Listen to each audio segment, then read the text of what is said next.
오늘 우리에게 주신 하나님 말씀은 로마서 8장 9절에서 11절 말씀입니다. 신약성경 249쪽에 있습니다. 이 말씀을 읽을 때 살아계신 하나님의 음성을 친히 듣는 귀한 시간 되시기를 바랍니다. 만일 너희 속에 하나님의 영이 거하시면 너희가 육신에 있지 아니하고 영에 있나니 누구든지 그리스도의 영이 없으면 그리스도의 사람이 아니라 또 그리스도께서 너희 안에 계시면 몸은 죄로 말미암아 죽은 것이나 영은 의로 말미암아 살아있는 것이니라. 예수를 죽은 자 가운데서 살리신 이의 영이 너희 안에 거하시면 그리스도 예수를 죽은 자 가운데서 살리신 이가 너희 안에 거하시는 그의 영으로 말미암아 너희 죽을 몸도 살리시리라. 아멘. 오늘은 성령 강림 주일입니다. 예수님이 부활하시고 그 이후에 40일 동안 제자들과 함께 하시다가 승천하시고 그리고 10일이 지난 뒤에 약속을 따라서 마가의 다락방에 그 약속을 기다리고 모였던 그 사람들에게 보혜사 성령께서 임하신 날을 기념하는 날입니다. 사람들은 눈에 보이는 그것을 더 믿고 따라갑니다. 보이지 않는 존재를 믿는다라고 하는 것은 훨씬 어렵습니다.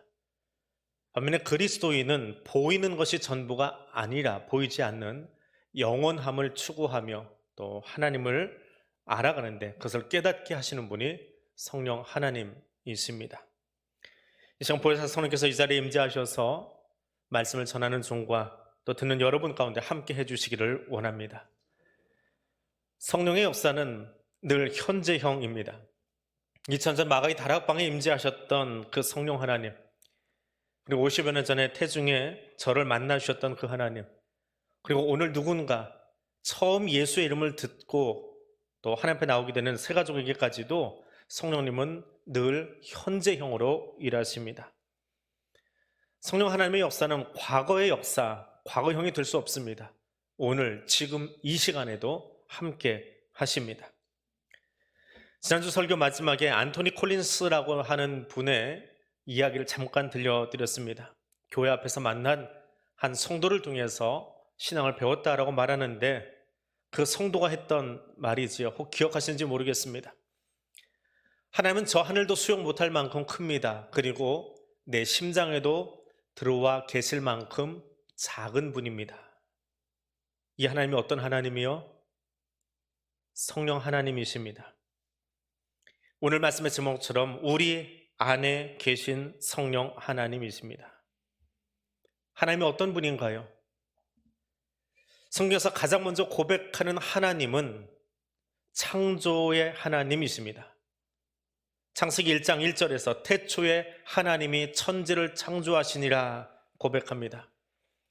그리고 그 창조의 하나님은 2절에서 땅이 혼돈하고 공허하며 하나님의 신은, 하나님의 영은, 하나님의 숨은 수면 위에 운행하시니라 라고 말씀하십니다.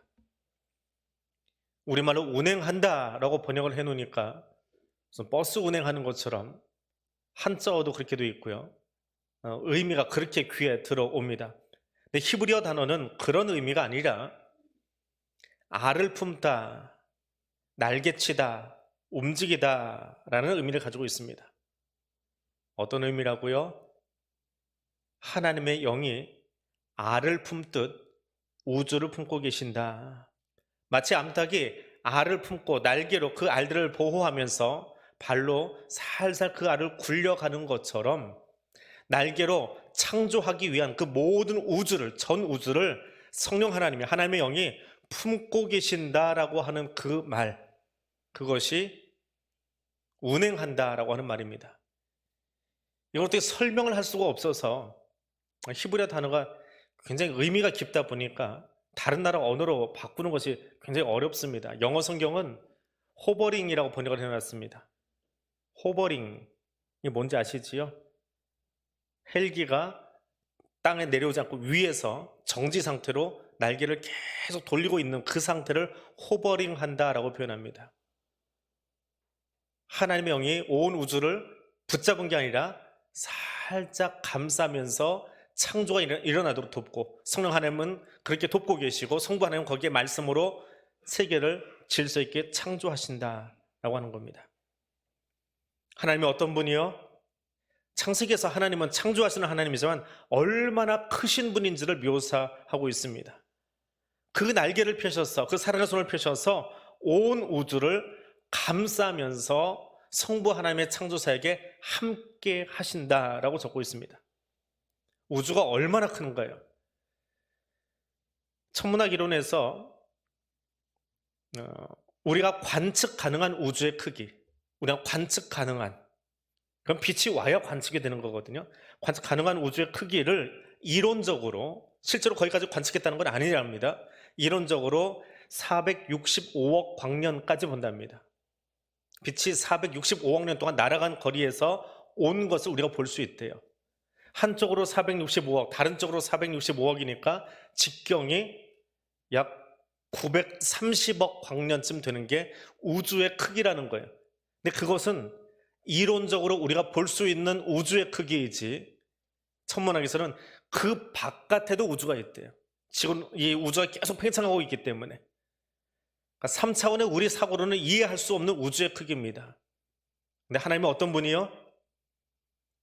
그 이해할 수 없는 우주를 끌어안고 창조가 일어나도록, 성부 하나님이 일하시도록 돕고 계시는 분이 성령 하나님이세요. 그분이 하나님이에요.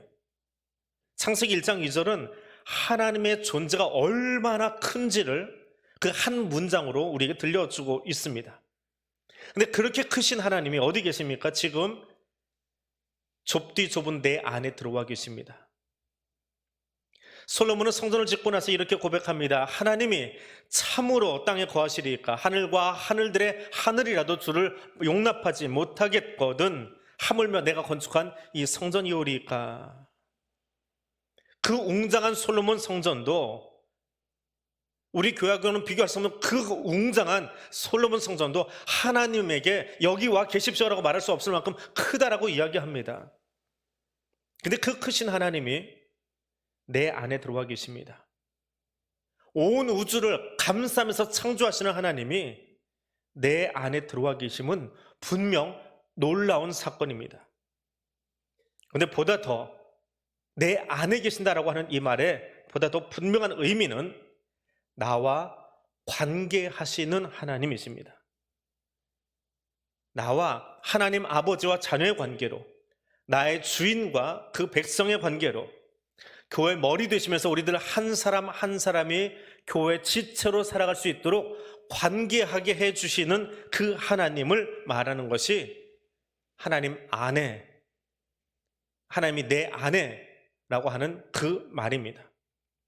바울의 서신에서 계속 발견되는 단어가 하나 있지요. 바울이 예수 그리스도를 영접한 다음에 그의 서신서에 끊임없이 등장하는 단어 말입니다. 영어로는 in Christ, 우리말로는 예수 안에서, 그리스도 안에서라고 번역한 단어입니다. 예수를 만나고 나니까 예수 안에서 말하고 예수 안에서 행동하고 예수 안에서 사고하겠습니다. 예수 주신 복음의 틀거리 안에서 내가 살아가겠습니다 라고 하는 말입니다. 그것이 우리 안에 계신 성령 하나님이라고 하는 말의 구체적인 의미입니다. 이제부터 내가 성령 하나님의 의도 안에서, 말씀 안에서, 사고 안에서 관계하며 살아가겠습니다 라고 하는 말입니다. 그리고 더 놀라운 것은 구약의 하나님은 곁에 계신 하나님입니다. 영어로 옮기면 with God 하나님입니다. 아무리 구약에 특별히 보이는 사람도 하나님의 영이 옆에 함께 계시면, 임하면 마치 삼손이 턱뼈를 들어서 수백 명을 물리칠 수 있었던 것처럼 말입니다. 그렇게 옆에 계신 하나님입니다. 그러나 그 사역이 끝나고 나면, 혹은 범죄하고 나면 다윗이 고백한 것처럼 나를 주 앞에서 쫓아내지 마시며 주의 성령을 내게서 거두지 마소서. 주의 영이 떠나갑니다. 어떻게요? 사울 왕에게서 주의 영이 떠나감으로 악한 영이 그를 지배한 것과 같이, 그것이 구약에서 이해한 성령의 모습이었습니다. 그러나 신약에 와서 예수 그리스도께서 승천하시면서 우리에게 보내주신 보혜사 성령은 어떤 분입니까? 내가 세상 끝날까지 너희와 항상 함께 있으리라. 히브리서 기자는 보다 더 구체적으로 이야기합니다. 결코 너희를 버리지 않고 떠나지 아니하리라 말씀하십니다. 우리 안에 계신 하나님은 우리와의 관계끈을 놓지 않고 영원히 함께 하시는 하나님이십니다. 오늘 여기 세상 끝날까지 우리와 함께 하시겠다 약속하신 그 하나님께서 이 예배 자리 가운데, 그리고 오늘 여러분의 삶의 지경 가운데 함께 하심을 믿고 감사하는 시간이 되시기를 바랍니다. 그리고 그 임마누엘의 하나님이 나의 하나님됨을 믿으며 그분 안에서, 또 하나님이 내 안에서 함께하는 임마누엘의 신앙을 가지고 살아갈 수 있기를 축복해 드립니다. 두 번째로, 하나님은 교회를 시작하게 하신 하나님이십니다. 우리 교회 요람에는 우리 교회 역사를 이렇게 기록하고 있습니다. 1974년 1월 20일 우리 심장 원로장로님 댁에서 70여 명이 모여서 우리 심재승 전도사를 모시고 예배 드림으로 대안교회가 시작되었다라고 교회 역사 제일 첫 줄에 적혀 있습니다. 그러면 성경에 나오는 교회 출발은 어디일까요? 사도행전 2장은 그 출발을 보여줍니다. 오순절 날이 되었을 때에 예수의 부활을 목격했던 고린도전서 15장에 나오는 그 600여 성도들 가운데에 480명인가는 어디로 가버리고 겨우 120명이 남아서, 약속을 기다리지 못하고 다 떠나가고 120명이 남아서 그 약속한 소회사를 기다리고 있을 때 하늘로부터 강한 바람 같으며 불의 혀의 끝이 갈라지는 것처럼 그들에게 보이며 임하였다라고 말합니다.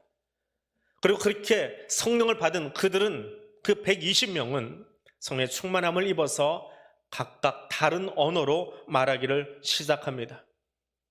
그들이 말했던 방언은 사도행전 2장 9절에 등장합니다.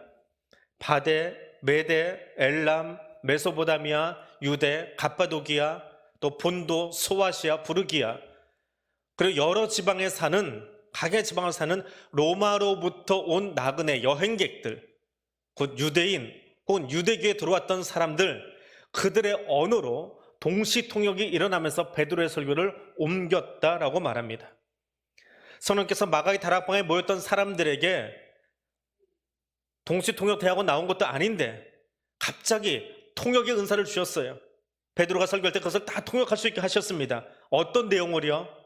예수가 누구신지, 예수를 통해 일어나는 하나님 나라가 무엇인지, 예수의 부활이 무엇인지 선포할 때에 그것을 각양의 언어로 선포하게 하셨습니다. 그래서 그날 그곳에 모였던 모든 사람들은 자기들의 언어로 이 세 가지의 내용을 함께 들을 수 있었습니다. 그 결과가 무엇입니까? 사도행전 2장 10절을 주목해 보십시오. 로마로부터 온 유대인, 로마의 각처로부터 온 여행객들이라는 말입니다. 여행객 중에 유대인 혹은 유대교에 들어와 있던 사람들이, 실명은 언급되지 않지만 그들의 지방 언어로 베드로의 설교가 동시통역될 때에 그들을 통해서 예수에 대해 듣기 시작합니다. 하나님 나라를 듣기 시작합니다. 예수 부활을 듣기 시작합니다. 오순절 성령 강림 그 역사적 현장에서 그들의 언어로 통역된 예수에 대한 이야기를 듣고 일부는 로마로 돌아가서 교회를 세웠습니다. 바울의 전도 여행을 통해서 바울이 개척한 교회들이 있지요. 바울이 초대 목사가 되어진 교회가 있습니다. 데살로니가, 갈라디아, 빌립보, 고린도처럼. 그런데 로마 교회는 누가 세웠는지가 불분명합니다. 사도 중에 누구였는지, 제자 중에 누구였는지 모르지만 사도행전 2장을 보니까 그들은 오순절날 이 예루살렘에 왔던 여행객들 중에 몇 사람이었습니다. 그들이 그들의 언어로 예수의 이야기를 듣고 돌아가서 로마의 교회를 세웠습니다. 예수의 부활 소식을 듣고 감동받은 사람들이 가서 로마의 교회를 세웠습니다. 그리고 이 교회는 후에 바울이 그가 생각하는 땅끝이라고 하는 곳, 당시의 땅끝은 서바나, 지금의 스페인이라고 불리는 곳입니다. 그것을 땅끝으로 여기고 있었는데 그 스페인으로 마지막 선교 여행을 출발하고자 할 때에 로마에 있는 성도들에게 편지를 보내면서, 로마는 조직 신학의 책이 아닙니다. 교리를 풀어주는 책이 아닙니다. 결국 그 마지막에 바울이 원한 것은 자기가 세운 교회는 아니지만 누군가 감동받아 세웠던 그 교회 성도들에게 내가 땅끝 선교를 하려고 하는데 나의 후원자가 되어 주십시오라고 하는 선교 후원을 요청하는 선교적 서신이 되었습니다. 성령 하나님은 우리에게 각양의 은사를 주기도 하시지만 가장 중요한 것은 교회를 세우시는 분이라는 사실입니다. 교회 건물을 짓고 사람을 모으는 것은 사람이 합니다. 그러나 그 사람을 사용하고 언어를 주관하시는 분이 성령 하나님이심을 오순절 성령 강림 사건은 우리에게 분명하게 말씀해 주고 있습니다. 오늘도 지금도 이 교회를 세우시고 지금 이 예배 가운데 임재해 계시고 말씀을 듣고 일어서서 삶의 자리로 나가는 여러분의 발걸음 가운데 동행하시는 분도 성령 하나님이심을 믿으십시오. 그리고 그 성령 하나님이 여러분 안에 내주하시면서 여러분의 삶의 자리에서 여러분 한 사람 한 사람이 성령 하나님께서 거주하시는 하나님의 성전이 되게 하시는 분이 성령 하나님이신 것을 믿으시기 바랍니다. 그리고 그분과 함께하는 임마누엘의 삶을 살아갈 수 있기를 주님의 이름으로 부탁드립니다. 세 번째로 성령 하나님은 예수를 주로 고백하게 하시는 하나님이십니다. 성령 하나님과 함께하는 삶이 어떤 것일까요? 성령 하나님이 여러분 안에 오시면 지금 어떤 일을 해주시면 좋겠습니까? 오늘 오후에 만나는 기도의 시간으로 함께하려고 합니다. 나라를 위해서 기도하고 교회를 위해서 기도하고 우리 옆에 있는 교우들을 위해서 기도할 겁니다. 우리가 기도할 때에 어떤 일이 일어나기를 원합니까? 병든 자가 낫기를 원하고 요즘같이 물가가 5%, 6%대까지 치솟는 이때에 국제 정치와 국제 경제 환경이 좀 안정돼서 편안하게 살 수 있는 세상을 원하며 기도하지 않습니까? 그것이 우리의 최고의 응답인 줄 알고 기도하고 있지 않습니까? 그러나 기도할 때 우리가 받는 최고의 응답은 성령 하나님이 내 안에 임하시는 겁니다.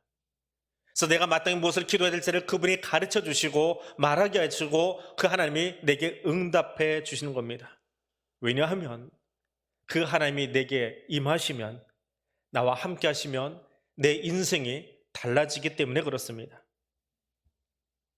우리는 공적인 장소에 가서 타인과 함께하면 괜찮은 척, 고상한 척 하면서 살아갑니다. 세상에서는 나만의 가면을 쓰고 살아갑니다. 그런데 혼자 있을 때는 오만 가지 생각을 다 합니다. 그래서 예수님 바리새인들에게 이렇게 말씀하십니다. 사람에게서 나오는 그것이 사람을 더럽게 하느니라. 속에서 곧 사람의 마음에서 나오는 것은 악한 생각, 음란, 도둑질, 살인, 간음, 탐욕, 질투, 비방, 교만, 우매한 것, 이 모든 악한 것이 다 속에서 나와서 사람을 더럽히게 한다라고 말합니다. 우리 옛사람의 찌꺼기들이 이 안에 있음을, 내 안에 있음을 예수님 말씀하고 계시지요. 그런데 그런 우리 안으로, 내면으로 성령 하나님이 들어오십니다. 거룩한 주의 영이 찾아오십니다. 그럼 뭘 하실까요? 너는 아담 이후로 원래 그런 존재야. 언젠가는 변화되겠지. 내가 기다려줄게. 그러고 계실까요? 그렇게 성령 하나님 우리 안에서 그 더러운 냄새나는 그 찌꺼러기들과 함께 뒹굴뒹굴하고 계실까요? 아니요. 그것이 얼마나 더러운 것인지, 얼마나 냄새나는 것인지를 깨닫게 하시고 회개하게 하시고 돌이켜 하나님의 거룩한 마음으로 나아가도록 도와주십니다. 그래서 성령님이 내 안에 들어오시면, 나와 함께 하시면 견딜 수가 없어요. 가만히 있을 수가 없습니다. 왜요? 하나님이 그것을 자꾸 내게 고발해 주시고 알려주시고 회개하게 하시기에 가만히 있을 수가 없습니다. 결국에는 그렇게 우리의 모든 것을 다 고백하게 하시고 다 회개하게 하신 후에 하늘 아버지를 향하여 아바 아버지라 부를 수 있도록 도우시는 것도 성령 하나님이십니다. 그리고 마지막에는 성령님이 원하시는 그 삶의 열매, 성령의 열매를 맺도록 이끌어 주시는 분이 하나님이십니다. 그 성령 하나님 오늘 여러분 안에서 일하여 주시기를 원합니다. 예전에 사역했던 교회에서 있었던 이야기를 하나 들려드리려고 합니다. 그 청년부에서 있었던 사건입니다. 그 청년 하나가 교회에 등록을 했는데 그 지역에, 그 도시에 가장 유명한, 짱이라고 그러죠, 주먹을 쓰는 청년이었습니다. 키는 짤짤막한데, 작은 아이인데 이 힘쓰고 주먹 쓰는 걸로는 누구도 당할 수 없는 그런 그 세계의 리더였습니다. 그 아이가 등록하는 순간에 청년들이 분위기가 술렁술렁해지기 시작합니다. 그때 청년부를 맡았던 목사님을 통해서 이야기를 듣는데요, 이 청년들이 이 아이를 어떻게 못 나오게 할 수 없겠냐고, 이 아이를 좀 밀어내면 안 되겠냐고. 근데 아이는 계속 나오는데 누가 그 아이한테 이야기를 하겠습니까? 그냥 그대로 본 척 못 본 척 청년부에 나온 것을 보고 있었습니다. 근데 그 청년이 등록한 지 얼마 안 돼서 청년부가 중국으로 단기 선교를 가게 되었습니다.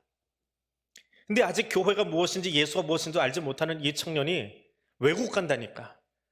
더군다나 단기 선교를 가면 뭐 예나 지금이나 그렇잖아요. 청년들이 단기 선교 가면 교회에서 전부 서로 물질적인 후원을 해주니까 내 돈 없이도 갈 수 있어요. 얼씨구나 이 청년도 따라 나선 겁니다. 다들 말리고 싶은데 뭘 아는 게 있어야죠, 청년이. 근데 본인도 가겠다고 신청하고 뭐 훈련마다 다 참석하는데 어떻게 할 겁니까? 데리고 갔습니다. 그리고 중국 가서 일이 일어났습니다. 다녀온 목사님이 해주시는 이야기인데요, 단기 선교를 가서 낮에는 중국 청년들을 아우니치하면서 전도를 하고요, 밤에는 그 청년들을 모아놓고 집회를 했습니다.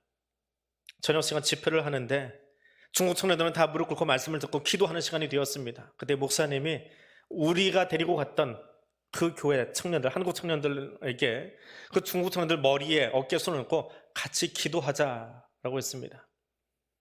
이 아이도 간 거예요. 목사님이 시키니까 가서 앞에 있는 어떤 중국 청년에게 손을 얹고 기도를 하기 시작합니다. 그런데 이 앞에 무릎 꿇고 있던 중국 학생이 펄쩍펄쩍 뛰기 시작하는 거예요. 손을 얹은 이 주먹 청년을 아직 한 번도 경험해 본 적이 없는데 갑자기 성령 체험하면서 이 아이가 방언을 하기 시작하는 거예요. 그 앞에 있는 아이가요. 그 아이가 처음에 놀랐겠지요. 내가 혹시라도 힘 조절을 잘못했나, 내가 뭐 실수한 거 있나. 그래서 손을 놔버리고 옆에 청년에게 갑니다. 근데 그 청년에게 손을 얹으면 또 그 청년이 뛰어 일어나면서 방언을 하기 시작해요. 몇 사람을 그렇게 하고 나니까 이 아이가 놀란 거예요. 왜? 아직 성령이 뭔지 모르니까, 성령체험이 뭔지 모르니까 불안해가지고 옆으로 빠져버렸습니다.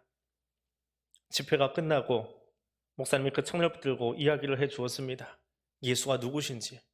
내 주먹이 그를 때린 게 아니라 성령님이 그 중국 청년들을 건드려서 그로 하여금 변화케 하신 거다라고 설명을 해 주었습니다.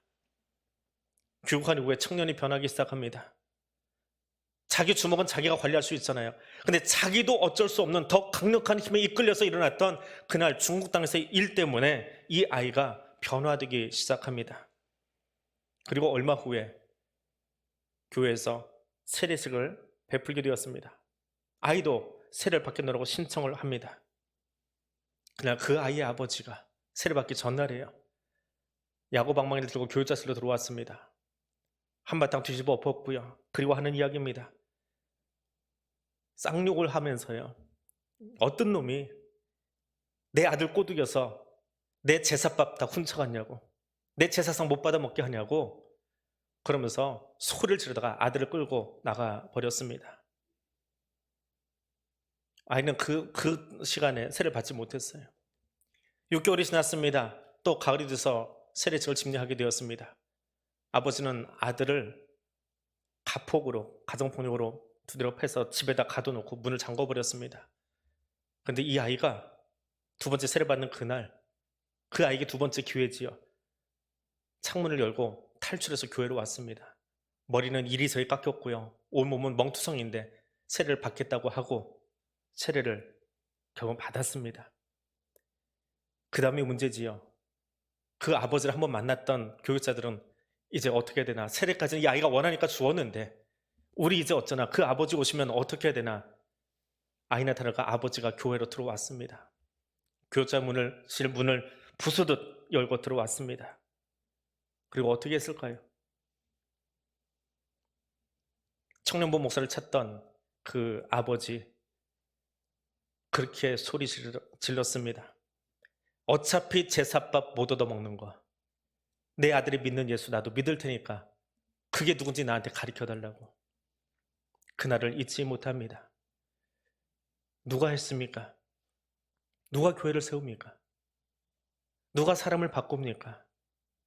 성령 하나님의 능력은 어디까지일까요? 사람이, 목사가 잘 구성해 놓은 설교 원고입니까? 잘 만들어진 프로그램입니까? 잘 만들어진 전도지가 사람을 바꾸는가요? 아닙니다. 성령 하나님께서 나를 만나주시고 내 안에 들어오시면 그분이 나로 하여금 예수를 구주로 고백하게 하시고 내 인생을 새롭게 하는 것을 믿으시기 바랍니다. 그리고 그 하나님께 여러분의 인생을 맡기시기를 바랍니다. 성령 강림주일입니다. 여기 예배 자리에 말씀을 붙들고 머리 숙인 여러분의 삶의 자리 가운데에 능력의 하나님께서 임재해 주시기를 바랍니다. 여러분을 만나 주시기를 원합니다. 우리의 삶을 바꿔주시기를 원합니다. 성령 하나님, 지금 내 안에 오셔서 나를 새롭게 해달라고 기도하는 시간 되실 수 있기를 원합니다. 그리고 그 기도의 응답으로 하나님과 함께하는 귀한 시간, 여러분의 삶이 되기를 주님의 이름으로 축복해 드립니다. 기도하겠습니다. 진리의 성령 하나님, 교회를 세우시고 성도와 함께 하시는 성령 하나님, 지금 이 시간 여기 임재하여 주옵소서. 예배드리는 주의 백성들 머리마다 오순절 마가의 다락방처럼 급하고 강한 바람으로 임재하옵소서. 불의 혀처럼 여기 머리 숙인 주의 성도들 머리 위에 성령으로 인쳐 주시옵소서. 우주를 품으신 크고 광대하신 능력의 성령님, 우리 안에 들어와 우리의 좁고 편협한 생각과 옛사람을 깨트려 주시고 예수의 사람으로 새롭게 하옵소서. 지금 내가 성령 충만한 삶으로 다시 서기를 원합니다. 지금 내가 성령의 말하게 하심으로 말하며 행동하며 살기를 원합니다. 성령 하나님의 보호하심과 새롭게 하심에 나를 전적으로 맡겨드립니다. 주님, 내 삶을 주관하여 주시옵소서. 예수님 이름으로 기도드립니다. 아멘.